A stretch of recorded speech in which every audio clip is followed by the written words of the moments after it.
looking to a study that Yahuwah has been preparing us for in this journey, in this walk. And a lot of us have heard of putting on the armor, the whole armor of Yahuwah. And therefore, I thought it was imperative that we understand what the armor is. What is it? How do we put it on? The important matters. Let's get into understanding of what each of these pieces of the armor are, so that you have a better understanding,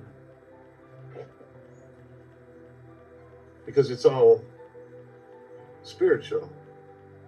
Since Yahuwah is Ruach,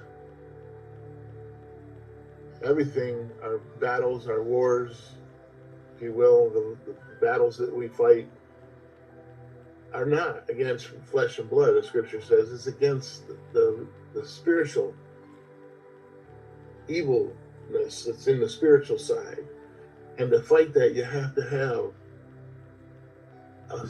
an armor and a weapon that is also of spirit, Ruach.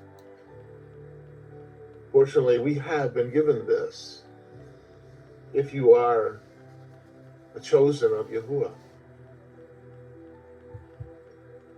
As Ephesians 6:10 through 20 says, "Finally, my brethren, be strong in Yahuwah and in the power of his might. Put on the whole armor of Yahuwah, that you may be able to stand against the wiles of Hasatan, the devil.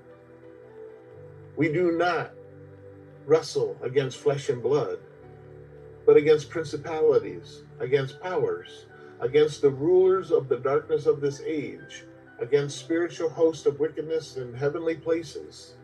Therefore take up the whole armor of Yahuwah, that you may be able to withstand in the evil day, and having done all to stand, stand therefore, having truth as in moral, divine truth, like a belt around your waist, having put on the breastplate of righteousness, and having shod your feet with the readiness of the good news of shalom, or peace.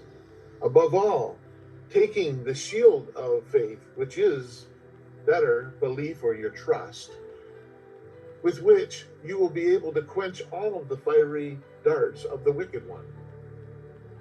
And take the helmet of salvation and the sword of the Ruach, which is the word or the scripture of Yahuwah, praying always with all prayer and supplication in the Ruach, or the Spirit, being watchful to this end with all perseverance and supplication for all the chosen, and for me, that utterance may be given to me, that I may open my mouth boldly to make known the mystery of the gospel, or the good news, which means proclaim the message of gladness, to proclaim the good news, for which I am an ambassador